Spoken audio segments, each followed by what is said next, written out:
boy. Boy. Hey, what's up, man? Big win. Big Yeah, win. Big win. yeah, Uh, interesting win. Boring game, but a lot of takeaways and a lot of good stuff that we saw. Um, yeah, I mean, obviously DTR second start actually, in my opinion, played pretty well, right? They played it definitely safe with some play calling, obviously getting him eased into things.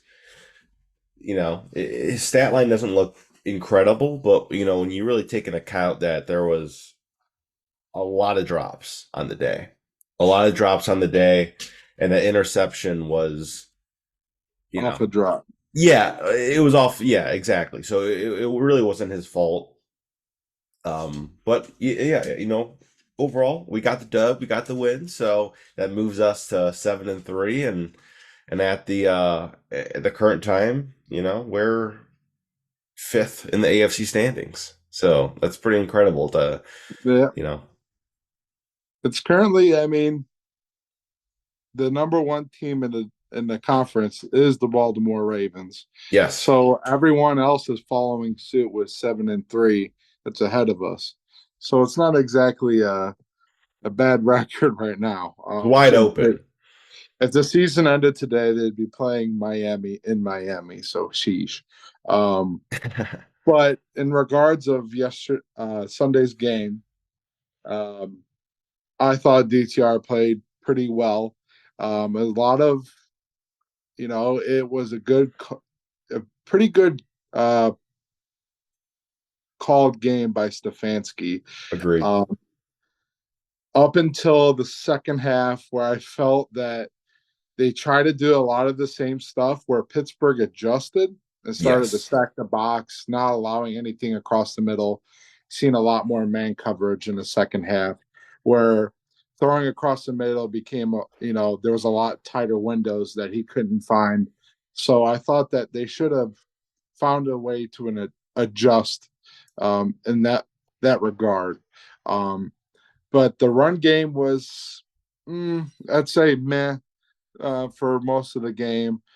Um, the defense, I believe they struggled a lot with this new and improved run game of the Steelers, but the Steelers have just fired their offensive coordinator, Matt Canada, so I Yeah. know they're pretty happy over there right now. Um, Yeah. but I think that a lot of it would have to do with the poor play from Kenny Pickett. Um, Yeah. It was I, pretty I, I, bad. I, I have a hard time believing that the Browns get a win if Kenny Pickett's not as horrible as he is. Like there was a lot of bad throws. Like it was simple stuff. Like if you told me there was a rookie quarterback and a 2-year quarterback playing against each other, and one of them has played, almost 20 something games, Yeah. you could tell me that DTR was probably the second year quarterback. Yeah. Um, I saw the stat today where it's just like if you take into account all of November and all of October, and who has more touchdown passes, Anthony Richardson that hasn't played since October 8th, or Kenny Pickett. They have the same amount of touchdown passes. So that's a pretty fun stat for you guys. Um, but yeah, I agree. The rushing wasn't amazing. I'm gonna list off some numbers right here for you guys. Kareem Hunt, 12 carries, 36 yards, average of 3. That's obviously not good, in my opinion. Anything under like 3.5, anything under 4 isn't really up to standard as a Cleveland, Browns running back after having Nick Chubb for all this time. Jerome Ford, 12 carries, 31 yards, average of 2.6. Um, and then after that, I mean, DTR had 3 rushes for 20 yards, and Pierre Strong had 1 rush for 1 yard. It's a tough team to rush against, obviously. It's a very good defensive line that they have over there in Pittsburgh. But like we said, those passes were pretty good until they made those adjustments. But Elijah Moore had the most out of anybody with 6 catches, 60 yards, and Joku receptions. Should have had like 15, but he dropped like How four or many five. targets did he have? It's not showing me right now, but I mean, if I Mm, was to guess, it'd be probably about 13, 14. He yeah. dropped a handful. So if you really take into account those passes, I'm starting to jump over to DTR right now. Sorry, at 24 for 43 for 165, zero He touchdowns, threw one the ball pick. 43 times. God dang. 43 times. Yeah.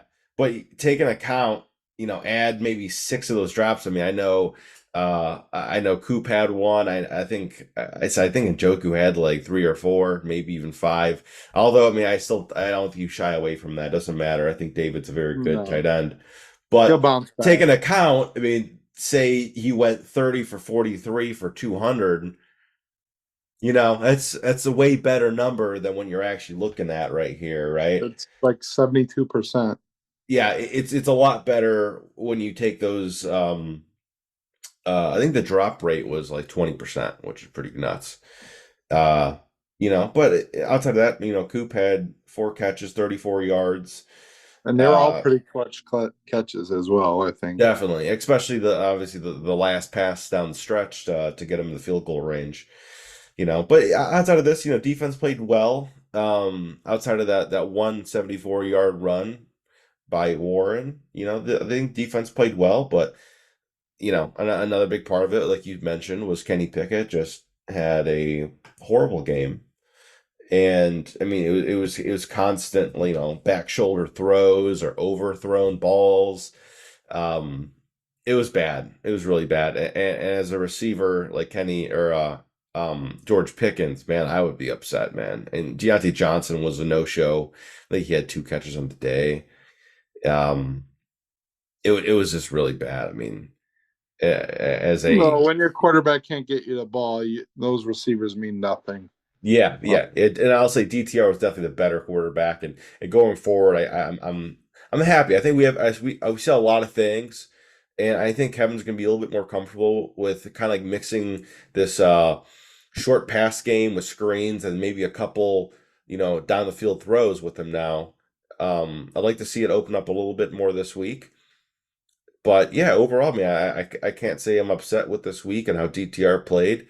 We need a little bit more from the run game obviously, but you know, it's a hard team to run against. It's a hard team to throw against. It's one of the better defenses in the league that, yeah, you can't hate on DTR or any of these guys. They did the dirty work and pulled a win out of this week, and that's all you could really ask for, right? well, and then I think finally, just to kind of just top it all off, that's why you trade for a kicker. Um, Yeah, yes, absolutely. 2 weeks I for no mean, week guys. in, weekend out.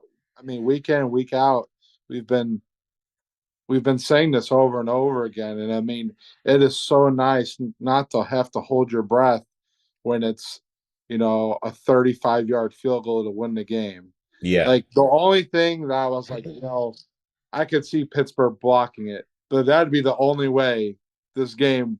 I mean, he's not making it. Um, yeah, it's just it takes a lot. I mean, a lot off the fans' shoulders when they see Dustin Hopkins trotting yeah. out there to pick a game winner. It's more or Um, less like I have like an 80% confidence, 90% confidence he's going to make this kick rather than last year with Cade York, where it's like 30% chance he's making this, in your head. That's what you're thinking. And would you rather have DeAndre Hopkins, Dustin Hopkins, Dustin Hopkins, or a seventh round pick? yeah. So Like, and with kickers, it's very much one of those things where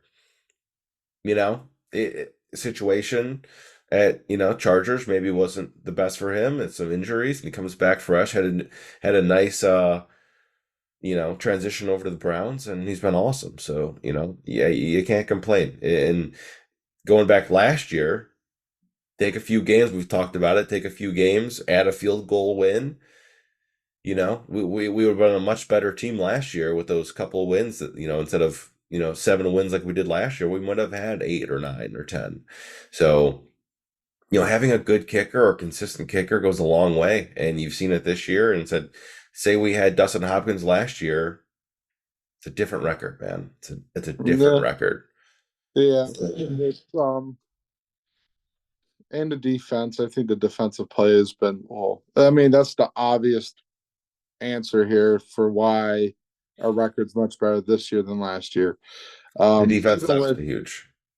the backup quarterback playing last year, there was a lot of games that were just lost by a couple points that were given up on a defensive error or whatnot. But Yeah, I'm done talking about last year. This is this year. It's absolutely. it's it's one of those good feeling stories right now. Um, I mean, this is the second best record the Browns have had to start the season since coming back in 1999. Yeah, All right, but I think going forward for the rest of the season, with the addition of Joe Flacco, I was going to um, mention that. Yeah. I don't think they should give him the start right away. Um, No. I I think as far as this team's built and um, how well this team has been around each other, like the chemistry, I don't think you can just bench DTR. No. It's not right. You can't just keep on asking him to come whenever we need you to Yeah. spot. Um, you know, I think he's going to progress as more and more he plays. Um, he's got a long way to go, but I think Kevin's going to open up that playbook in the next couple of weeks for him once he feels Yeah. comfortable with what he can do. I mean, this was a very bland, vanilla um, game plan this week, which is fine. I mean, you played a rival in a very big game, um, and it was huge. So Yeah. yeah, you got to take what you can, but now it's on to Denver, and you got to get ready for that tough Broncos defense that's been getting a lot of turnovers the last couple of weeks, and they're on a 5-game winning streak. Yeah. Um, So, so well, yeah, definitely. I definitely think Flacco is a good guy to have in the room, right? As a veteran that's been there, done that, can really, you know, teach or help DTR as Deshaun heads into actually this week. He's going to get a surgery and won't be with the team as he's doing a rehab, I believe, in Los Angeles. So yeah, having that presence in there and not having DTR just being like, oh, it's me and PJ Walker, PJ, what do you see? You know, you'd rather have a veteran in there. I'm glad with the signing, and DTR struggles, doesn't do well, or and you need that veteran guy to step in. You got yourself a good security blanket, right? And I like the signing a lot. It's gonna be weird seeing Joe Flacco in a Browns uniform after a long time of beating the shit out of us, you with the know, Ravens. with the Ravens. And my dad said it the best though. He called me when it happened. He's like, "This is like seeing Ben Roethlisberger in in a Cleveland Browns jersey." Not as much hated, but it's definitely going to be weird. But I'm happy that he's here to help out DTR. So with that, guys, that's the game review from Steelers week, and tune in Thursday for the preview for the Broncos.